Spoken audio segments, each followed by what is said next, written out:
Arsenal Football Club, the pride of London, the heartbeat of the city and the capital's most successful club by quite some distance. I've been a regular fixture at the Emirates ever since it opened back in July 2006, but no matter how many times I walk underneath the Hornsey Road rail bridge, up the stairs towards the ground and make my way to my seat in Block 6, the feeling of excitement, the buzz and my enthusiasm remain unchanged. Over the years I've had the pleasure of watching Thierry Henry, Dennis Bergkamp, Tony Adams and many more. My love affair and bond with this magnificent club continues to grow stronger, and I wouldn't change it for the world. For those of you who don't know me, I'm Harry Symeou, a published author, broadcaster and freelance football writer, but above all, I'm a Gooner. Back in January 2018, I decided to put my experience to good use and created the Chronicles of a Gooner podcast. Since the show's launch, I've had the pleasure of interviewing Ray Parlour, Kevin Campbell, Frank McClintock, Tom Watt, Robbie Lyle and Sky Sports commentator Martin Tyler. I've written a book titled The Chronicles of a Gooner 2017-18, telling the story of Arsenal's final season in charge, had it published and collaborated with some of the finest Arsenal podcasts out there. None of this would have been possible without your fantastic support, and I'm truly humbled. But we're not stopping there. We're stepping things up a notch. This season we're bringing you more shows, more special guests, more collaborations, more YouTube videos, a brand spanking new website and lots of bonus content. With our audience continuously growing, the demand for insightful, informative and up-to-date stuff is higher than ever, and so we'll be bringing a producer on board, recording our weekly show in a professional studio, and that is why we need your support. The show will always be free and we intend to keep it that way, but if you like what you hear, you can become a patron for just $5 a month. Support us with our costs and in our goal to produce content of the highest quality. Gain early access to our interviews and bonus content. Have your questions prioritized, and once you've been on board for 3 months, you'll receive a free gift to show our appreciation. You can find us on iTunes, SoundCloud, Acast, TuneIn and over at FNX. Subscribe, leave us a review and spread the word.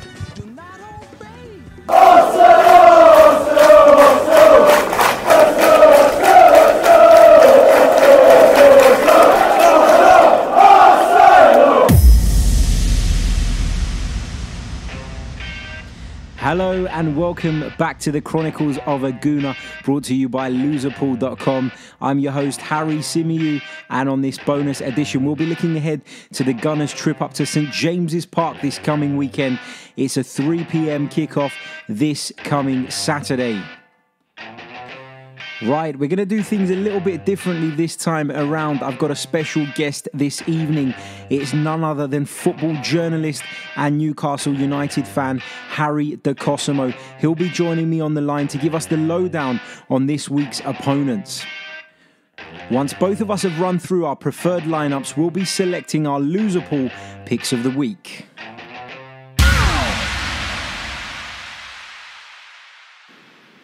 Joining me on the telephone this evening, it's Harry De Cosimo. Harry, welcome to the Chronicles of a Gooner. How are you, my friend? Hi, thanks very much for having me back on. Well, on the sister podcast. But yeah, it's good to be talking to you again. Good. You're always welcome, Harry. You know that. Now, Harry, you are a football journalist, of course, a very good one as well, I must say. But you are a Newcastle United fan at the same time, so it'd be really interesting to get your thoughts this evening on how you think Newcastle United will fare against our beloved Arsenal this coming weekend. Now, tell us a little bit about how Newcastle have started the season, because in truth, I haven't seen much of them. I saw the game against Chelsea, which they came out of with quite a bit of criticism. I thought it was a little bit unfair. What are your thoughts on the season so far? And for those who haven't seen Newcastle, tell us a little bit about how things are going. Well, on paper, not very well. No wins yet. Still in the bottom three as well after the defeat against Man City. But I think you've got to take what happens with Newcastle with a pinch of salt, because of the start they've had on paper with the fixtures against Tottenham, Chelsea, Man City, and of course Arsenal this week as well. Sorry, the only fixture that you could say Newcastle are going to as favourites, you could argue, is Cardiff away on the second game of the season, which we unfortunately missed a penalty in the last minute of the last kick of the game to draw that game. But in truth, that was probably the worst performance of our season. So it kind of is it's a sort of wait and see sort of moment. Newcastle had a good record against the team that they've lost to so far last season, but I I think playing at the start of the season with the summer that Newcastle have had, it's not been great. So yeah, there's a lot of wait and see about Newcastle, but it isn't going well. Certainly not on paper, and it's really sort of added to the pressure that comes with the fixtures against Leicester and Crystal Palace after Arsenal, that kind of game, before we play Manchester United. So the games against Leicester and Crystal Palace, we need to get some points out of those games, which at this stage of the season is never ideal to need to get any points out of any game, I don't think. Yeah, no, that's absolutely right. And going back to that Chelsea game, the criticism that Newcastle took was mainly for their defensive approach. But surely, given what Rafa has at his disposal, that is the only way to try and level the playing field, no? Yes, anyway, but certainly without Lascelles, who was injured that day.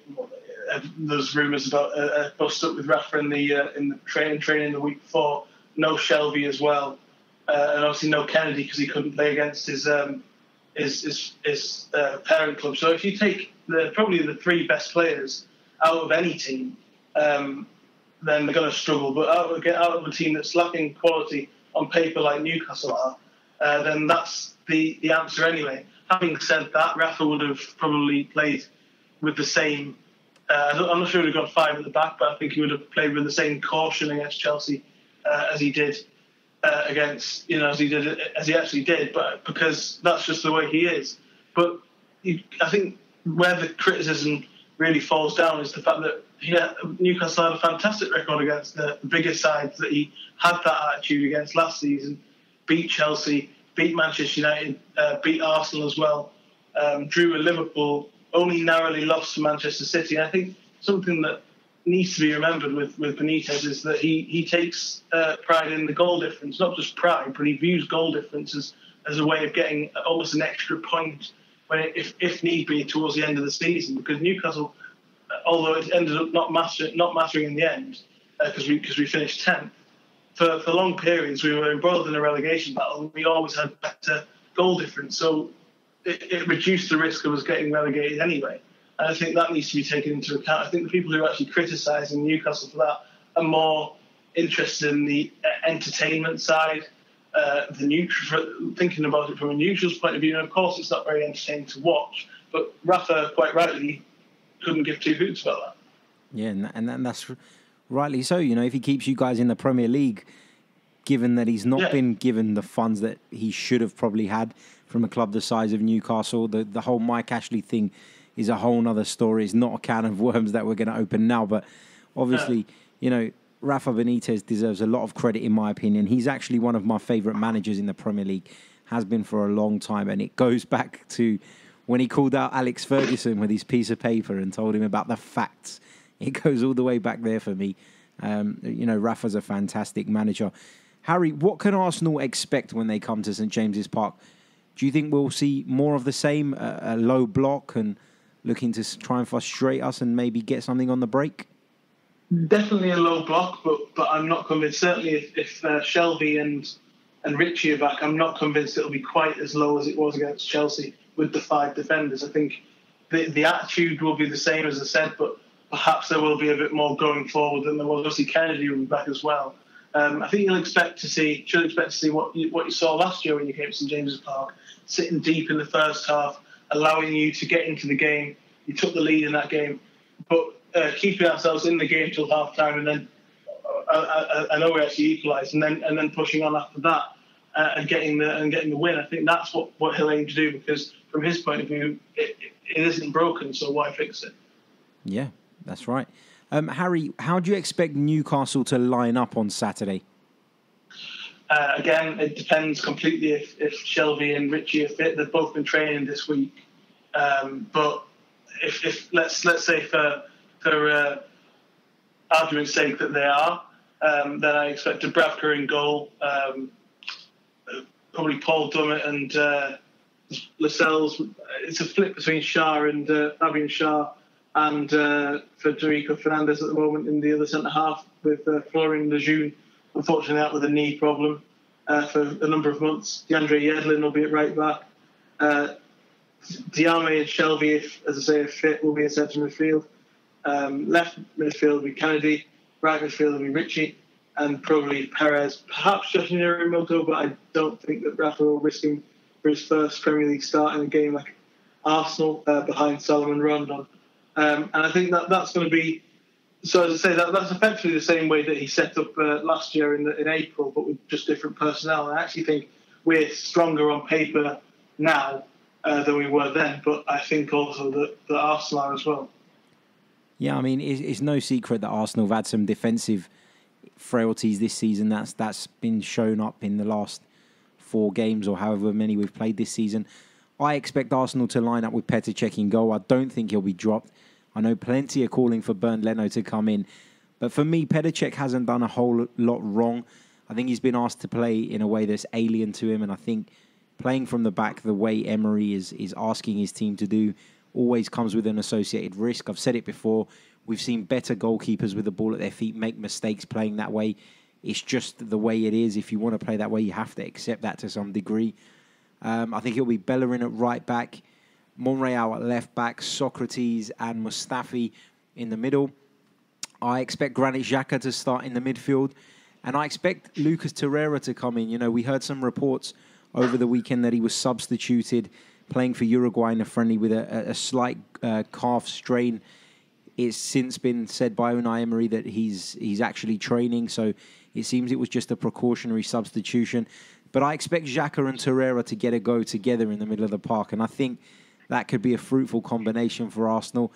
I think Aubameyang will start on the left again. I think Ozil will play through the middle with Ramsey sort of operating from the right, but obviously with the license to drift inside. And I think Alex Lacazette will start up top, given he's performed so well when he's obviously at Cardiff last week, and when he's come off the bench, he's looked exciting. So that's the team I think Unai Emery's going to go with. Harry, you went through what you think Newcastle are going to line up. Is there anything different that you would do, though, if you were in charge? Again, I think the only toss-up really is, do you throw Yoshinori Muto in ahead of Perez? Because Perez is a bit hot and cold. He was brilliant towards the end of last season, but he started off pretty slowly. Other than that, again, I think the only 2 real options there are that or centre-half. Other than that, I think the team picks itself. I was going to say, when you were running through that team, that I quite fancy Newcastle to get in behind the fullbacks. I think Bellerin is quite weak defensively.